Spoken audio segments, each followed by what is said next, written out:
Greetings, Rob Chassner here, and this video is a continuation of the study in the book of Hosea. Last study we finished Hosea chapter 5 verse 15, so I'm going to pick up there at Hosea chapter 5 verse 15 and continue on and remind you that this is God, the Lord, speaking through the prophet Hosea. Verse 15, I will go and return to my place.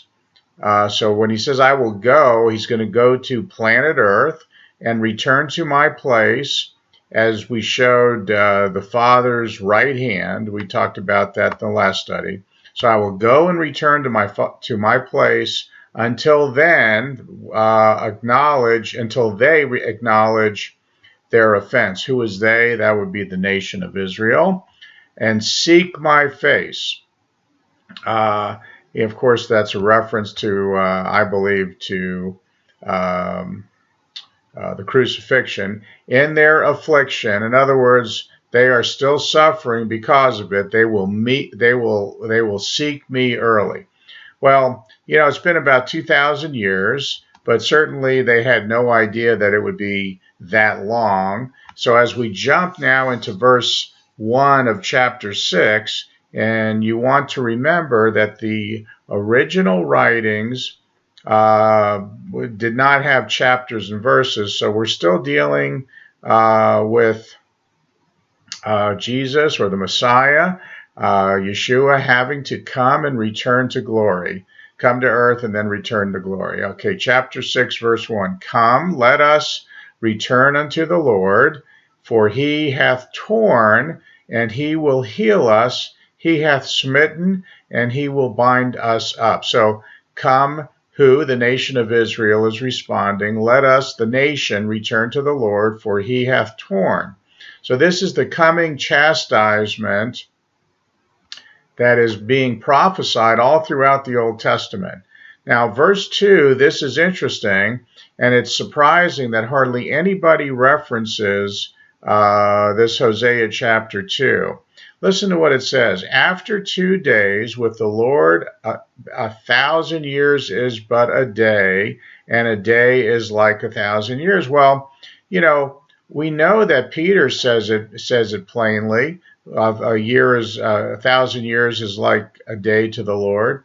Well, 2 days would make you think 2,000 years, and that's the pregnant pause in history, in biblical history, that we have, that we're in at the end of right now, towards the end of the 2,000 years between the time that Yeshua, Jesus, was visiting the earth and gave his life for the propitiation of sin.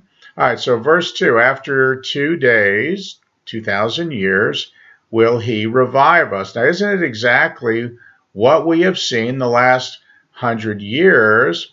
They started coming back at the turn of the century. In Ezekiel chapter 37, it talks about like the bones. They came together. It wasn't until the land became productive. The nation of Israel, there was an international law passed in 1947, or a declaration of independence for the nation of Israel, and it was enacted in 1948. And since that time, we see the return of the Jews back into the nation of Israel. Okay, so again, 6:2, after the 2 days, he will revive us. So what does that mean, revive us? That means he's going to bring them, or bring all of us back as a spiritual entity. And in the third day, that's the third 1,000 years, that's the 1,000-year, the millennium, the reign of the kingdom of heaven on earth, he will raise us up and shall live in his sight. We shall live in his sight. So that's a reference to the final days, as I mentioned. That's the reference to after the tribulation, we have the wedding feast, the Feast of Tabernacles, the 1,000-year reign. Now, Matthew chapter 24 is all about tribulation, It's the final 7 years that we read about in the prophet Daniel, the 490 years of prophecy in Daniel chapter 9, in the middle of which Daniel wrote that this Antichrist will go into the rebuilt temple and defile it, kind of like what's happened in past history when Nebuchadnezzar came in and so forth and defiled and destroyed the temple, Solomon's temple. And he will defile it and usher it in over the last 3.5 years.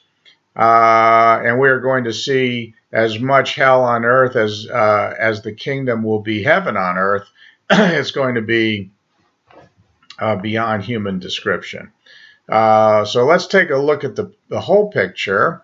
We'll start in Matthew chapter 24, verses 1 and 2. It says, "And Jesus went out and departed from the temple, and his disciples came to him to show him the buildings, or the complex of the temple.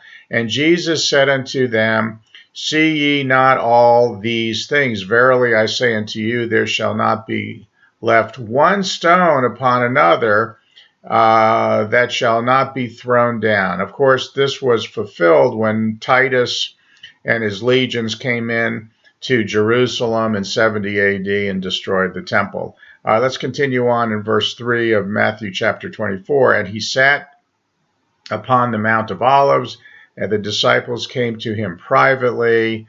Tell us, when shall these things be, and what shall be the sign of thy coming and of the end of the world? And Jesus answered and said unto them." All right, so without any press or multitudes of people, Jesus and the 12, and they said, "Tell us when these things should occur, and and of the end of the world," so the end of the ages.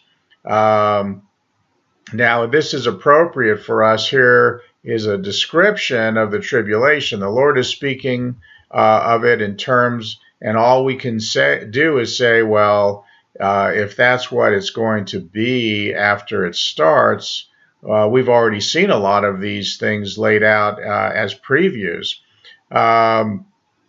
We are now at a point where we should be able to read the signs of the times and know that the end is coming soon. Now, don't set dates, but we're getting closer as we see all of these worldly things happen, the tragedies and the signs of the extensive weather patterns, destructive weather patterns. All right, let's see. Verse 4 in Matthew 24. "And Jesus answered, said unto them, Take heed that no man deceive you." Well, that should immediately stop you in your tracks. What does that mean? That means there's going to be deception, and we see that all the time. We see television, we see internet, we see the agenda of the media is all filled with deception, and there is no truth anymore. It's just they broadcast what they want people to hear, or what people think they want to hear to tickle their ears. All right, verse 5, Matthew 24. "For many shall come in my name, saying, I am Christ," or Messiah. The word Christ is a title meaning Mashiach, or Messiah, "and shall deceive many." Well, a while back in various medias, there were some 1,000 different people around the world claiming to be the Messiah, and the tribulation hasn't even begun yet. So you can imagine what it's going to be like. And so we continue in verse 6. There's going to be a lot of false prophets. "And you shall hear of wars and rumors of wars. See that you are not troubled, for all these things must come to pass, but the end is not yet. For nation shall rise against nation, kingdom against kingdom, and there shall be famines and pestilence, and earthquakes in divers places." Now, we're just getting to the beginning of it, but once the tribulation begins, there's going to be compounding effects day by day.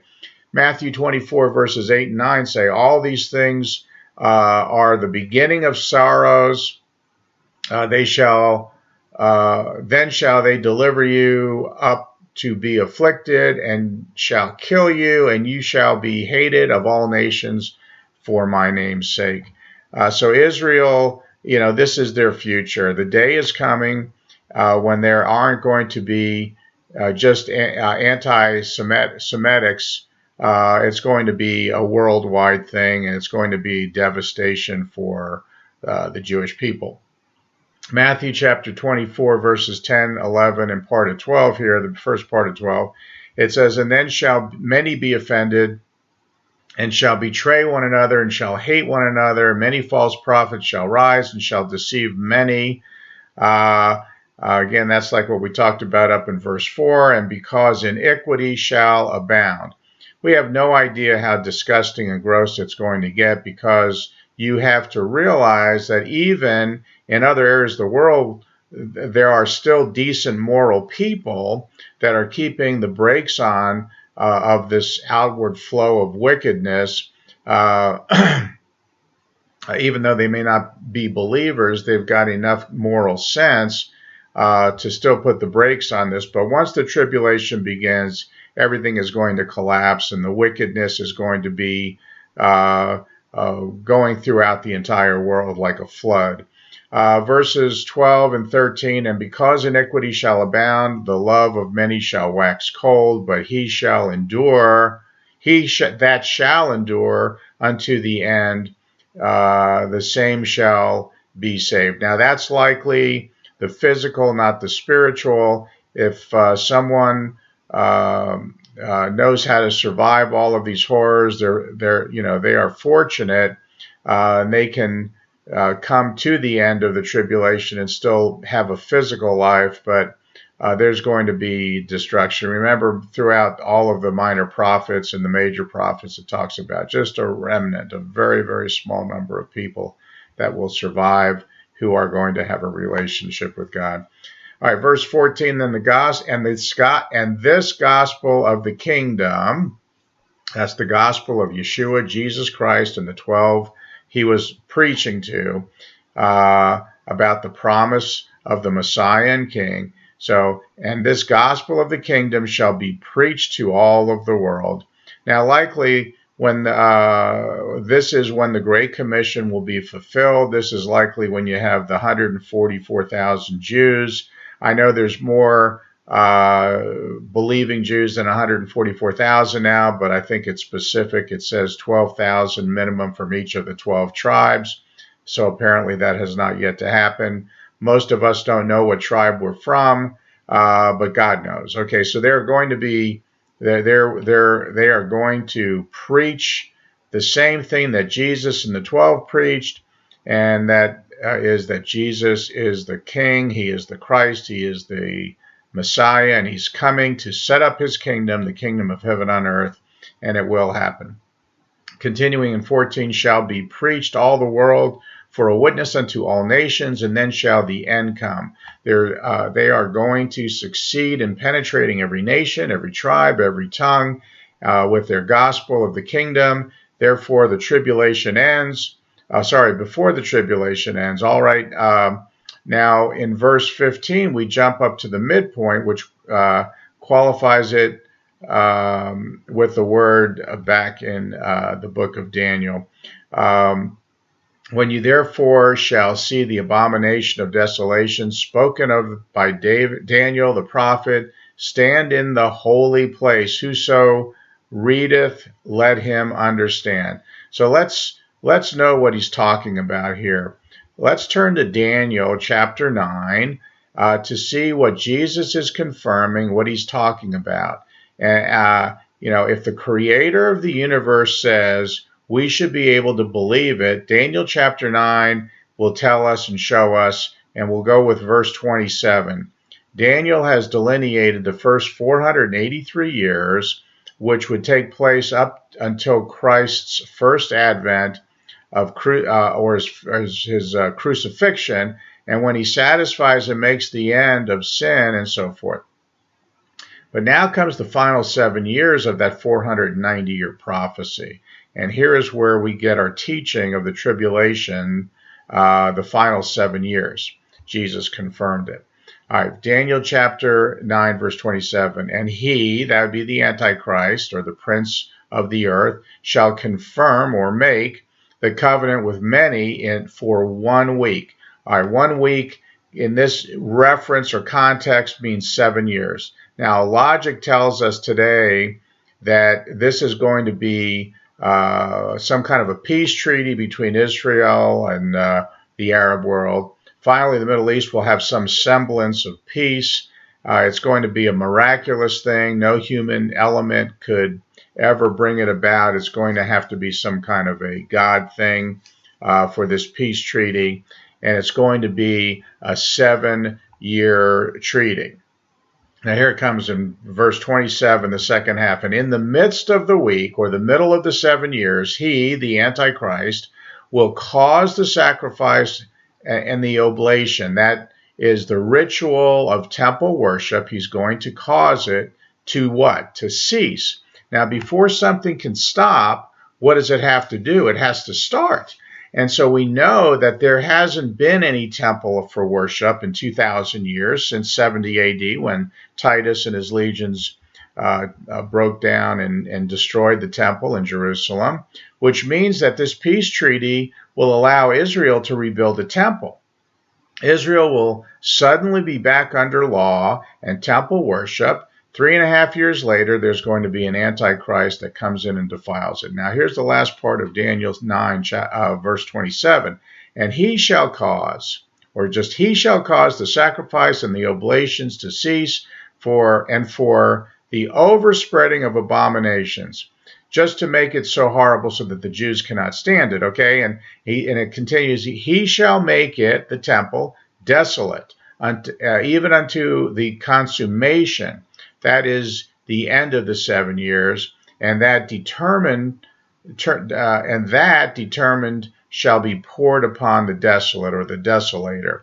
So in other words, all the prophecies concerning the final 3.5 years will be fulfilled. So there is what Jesus is referring to. Now let's go back to Matthew chapter 24 again.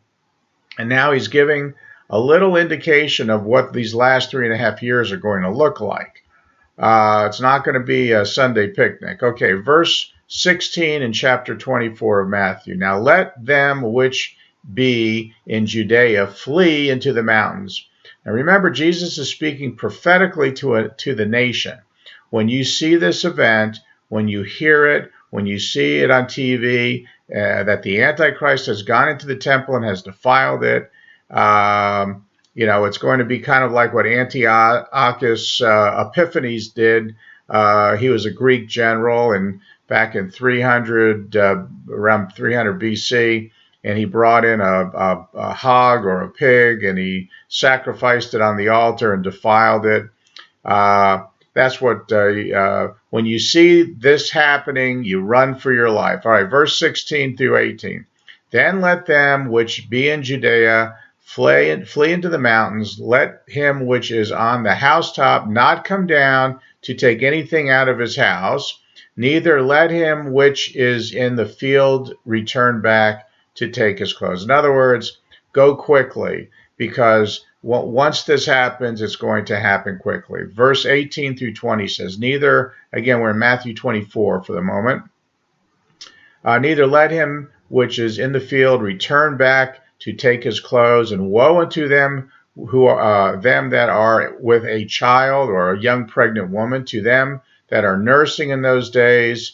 But pray ye that your flight be not in the winter, neither on the Sabbath day. So remember, at the beginning of the tribulation, they went back under the law, temple worship, and what did the law include? Well, they couldn't walk over 3/4 of a mile on a Sabbath day. The Lord tells them to take into consideration all of these things. He says, pray that this won't happen on the Sabbath, or your religion won't allow you to leave town. It's very interesting. All right. Chapter 24, verses 21 and 22a. For then, meaning the midpoint of the 7 years, shall the great tribulation, such as was not since the beginning of the world, okay, all the way back to Adam.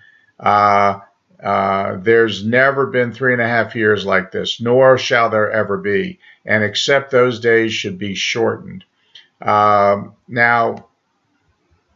the word shorten, the Greek word, would be probably an interpretation not longer than 24 hours. It's going to be at the end of the 7 years with the return of Christ. It's not going to be a week. It's not going to be a short week, because God is meticulous in his timing. And the Galatians say, in the fullness of time, God sent forth his son and made of a woman under the law. Was it a week late? No. Was it a week early? No. It was exactly. And if you study the festivals or the feasts of the Lord out of Leviticus 23, each one of those throughout history has happened exactly on the Hebrew calendar. All right. God is meticulous with his timing. Matthew 24, verses 23 and 24a. Then if any man shall say unto you, Lo, here is Christ, or there, believe it not. For there shall arise false Christs and false prophets.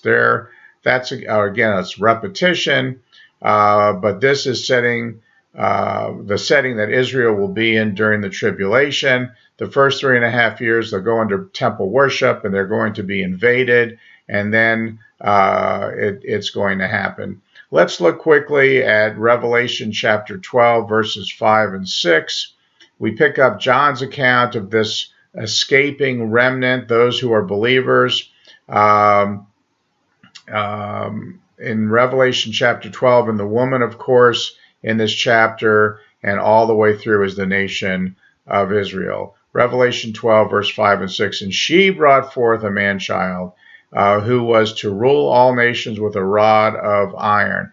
That's looking forward to Jesus' kingship. Now we come back to the time of his first advent, and her child was caught up unto God and his throne. And that is when God said, sit at my right hand until I make the enemies of your footstool. All right, so and the women fled into the wilderness. That's the group of Jews we're talking about in Matthew 24. So the women flee into the wilderness.